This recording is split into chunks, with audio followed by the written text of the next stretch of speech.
दोस्तों नमस्कार। स्वागत है आपका हिमालनी टीवी यूट्यूब चैनल में। मैं हूं सच्चिदानंद मिश्र। मित्रों, आज मैं बात कर रहा हूं नेपाल में जो चर्चा हो रही है संघीयता के बारे में, उस पर। नेपाल में आज एक सवाल बार बार पूछा जा रहा है कि क्या संघीयता फेल हो गई है? क्या संघीयता व्यवस्था ही भ्रष्टाचार है? क्या संघीयता अव्यवस्था की व्यवस्था है? या संघीयता से ही अस्थिरता उपजती है? बार बार संघीयता पर भ्रष्टाचार का आरोप लगाया जा रहा है और संघीयता को बदनाम करने की एक मुहिम चली है। लेकिन सवाल ये नहीं है कि संघीयता फेल हो गई है। सवाल तो ये है कि संघीयता को कभी ईमानदारी से लागू ही नहीं किया गया। मित्रों, मैं इसकी कुछ भूमिका बता रहा हूं। नेपाल में संघीयता कोई अचानक थोपी गई व्यवस्था नहीं है। यह संघीयता नेता की सनक भी नहीं है और संघीयता कोई विदेशी एजेंडा भी नहीं है जो नेपाल में लागू किया गया है। संघीयता उस आक्रोश, संघर्ष और बलिदान से पैदा हुई है जिसे दशकों से दबा कर रखा गया था। एक तंत्री शासन व्यवस्था के द्वारा लोगों को दबाया गया था। तो इतिहास यही बताती है। अब इतिहास का सच है कि संघीयता नेपाल में कोई अचानक अपनाया गया राजनीतिक प्रयोग नहीं है।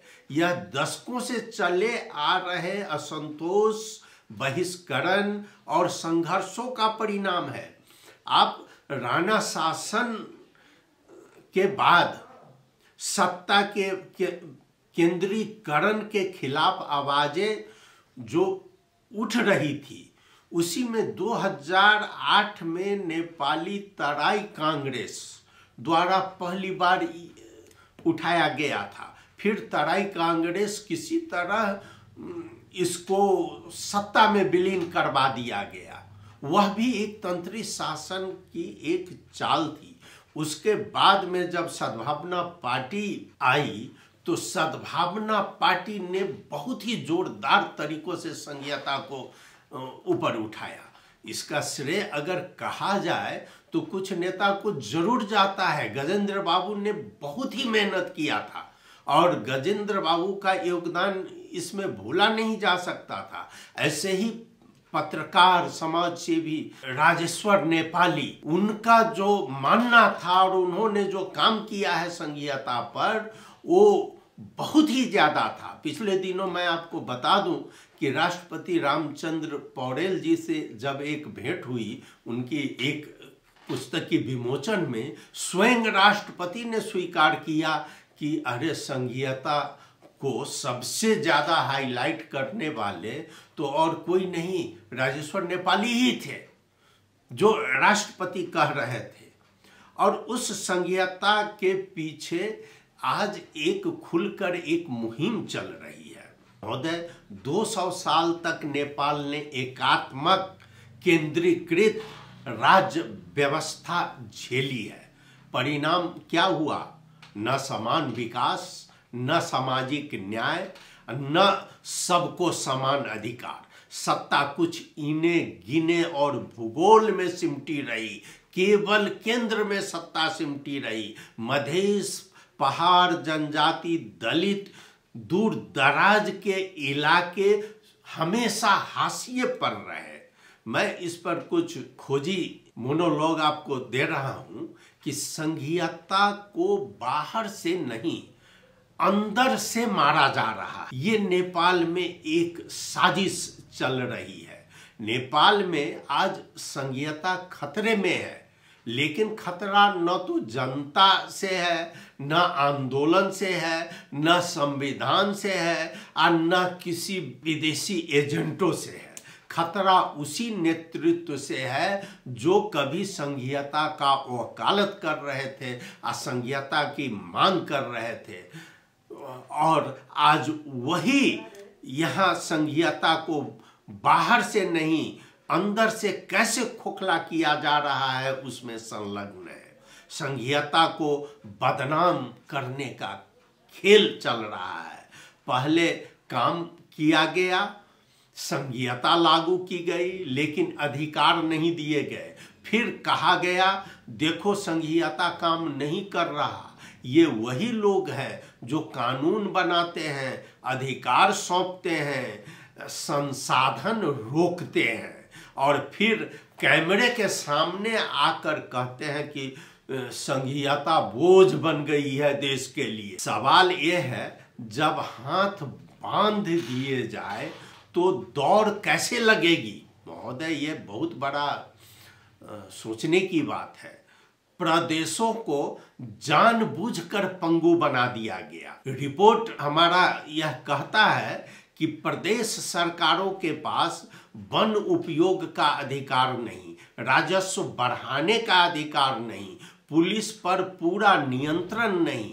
आपको मैं बता दूं इसी पर कि गंडकी के मुख्यमंत्री ने हाल ही में आरोप लगाया है। मुख्यमंत्री सुरेंद्र राज पांडे जी का बयान आया है। आज कुछ दिन पहले एक संगोष्ठी हुई थी और संघीयता पर ही कराया गया था, और लोगों को ये उम्मीद थी कि यहाँ इस गोष्ठी से संघीयता के विरोध आवाज उठेगी, लेकिन ठीक उल्टा हुआ। गंडकी प्रदेश के मुख्यमंत्री सुरेंद्र राज पांडे का बयान इस बहस का सबसे बड़ा निष्कर्ष बनकर सामने आया। उन्होंने साफ कहा, संघ सरकार ने सरकारों के हाथ बांध दिए हैं, जरूरी कानून नहीं बनाए गए, बने कानूनों को भी लागू नहीं होने दिया गया। उन्होंने उदाहरण देते हुए कहा कि वन, खनिज, भूमि, राजस्व जैसे क्षेत्रों में प्रदेश काम नहीं कर पा रहे हैं। प्रदेश में सालाना अरबों की लकड़ी होते हुए भी उसका उपयोग प्रदेश नहीं कर पा रहे हैं। राजस्व जुटाने के सभी रास्ते कानूनी अड़चनों से बंद है। मुख्यमंत्री पांडे का स्पष्ट रूप से इन शब्दों में उन्होंने कहा कि जब हमें संसाधन ही उपयोग नहीं करने दिए जाते तो जनता को संघीयता का विश्वास हम कैसे दिला पाएंगे? देखिए, ये गंभीर बात है। अब दूसरी बात एक आ रही है, राष्ट्रीय सभा पर प्रश्न चिन्ह लगता जा रहा है। संघीयता की रीढ़ या नेताओं का ये डंपिंग जोन है। वास्तव में संघीयता जो भी हो, इस पर आरोप आप जो भी लगाए, लेकिन इसको इस्तेमाल हमने सही तरीका से नहीं कर पाया है और न कर रहे हैं। अब इस चर्चा में राष्ट्रीय सभा की भूमिका पर सबसे तीखा प्रहार किया गया। राष्ट्रीय सभा को संघीयता मजबूत करने वाला सदन होना चाहिए था, लेकिन इसे हारे हुए नेताओं को समायोजित करने का मंच बना दिया गया। परिवारवाद थोप दिया गया। सभी अपने अपने परिवार को सांसद बनाने लगे। जेनजी प्रतिनिधियों और विशेषज्ञों ने भी इस पर आरोप लगाया। चुनाव हारने के बाद नेताओं को राष्ट्रीय सभा भेजा जा रहा है। योग्यता, क्षमता और संघीय समझ को नजरअंदाज किया जा रहा है। इससे संस्था की गरिमा, संघीयता दोनों बदनाम हो रही है। संघीय मंत्रालय का स्थापना संघीयता के लिए नहीं, ये तो केवल तबादलों के लिए बनाया गया। यह बहुत बड़ा प्रश्न है कि इस मंत्रालय का काम ही रह गया नेपाली में सरुआ, बढ़ुआ, घटुआ, बस यही कर्मचारियों का ट्रांसफर करने में सीमित हो गया यह। अब असली साजिश क्या है? संघीयता से डर क्यों? क्योंकि संघीयता मतलब सत्ता का बंटवारा। देखिए, काठमांडू का एकाधिकार खत्म, गांव की आवाज मजबूत। और यही बात सत्ता के केंद्रीकृत मालिकों को मंजूर नहीं थी। इसलिए रणनीति साफ है कि अधिकार मत दो, सिस्टम को फेल दिखाओ और फिर संघीयता हटा दो। यही चालबाजी है नेताओं की। संघीयता असफल नहीं है, असफल है राजनीतिक नियत, असफल है ईमानदारी, असफल है सत्ता छोड़ने की हिम्मत। अगर संघीयता सच में फेल होती तो आज ये लोग इतना डर क्यों दिखाते, बार बार ये डर रहे हैं, उसका कारण यही है। याद रखिए, संघीयता हटाने की बहस जनता के अधिकार हटाने की बहस है, और जो इसे अंदर से कमजोर कर रहा है वह लोकतंत्र का दुश्मन है, दुश्मन। नेपाल सिर्फ सिंह दरबार नहीं है और ये रहेगा भी नहीं। मित्रों, इसमें मधेश का योगदान कम नहीं है। मधेश आंदोलन और संघीयता अगर देखा जाए तो संघीयता की असली कीमत चुकाई गई है। मधेश से सैकड़ों शहीद हुए हैं, आंदोलन किया गया है, उसके बाद इन्होंने संघीयता को स्वीकारा है। और आज झूठा नैरेटिव, आज जब सरकारें फेल होती है, जब सेवा नहीं मिलती, जब भ्रष्टाचार बढ़ती है, तो सबसे आसान रास्ता चुना जाता है, सारा दोष संघीयता पर डाल दो। यही चाल है। लेकिन कोई ये नहीं पूछता कि क्या प्रदेश को पूरे अधिकार मिले, क्या संसाधन केंद्र ने छोड़े, क्या कर्मचारी समायोजन ईमानदारी से हुआ, क्या संघीयता को काम करने दिया गया। सच्चाई क्या है, संघीयता को फेल नहीं होने दिया गया, संघीयता को काम ही नहीं करने दिया गया।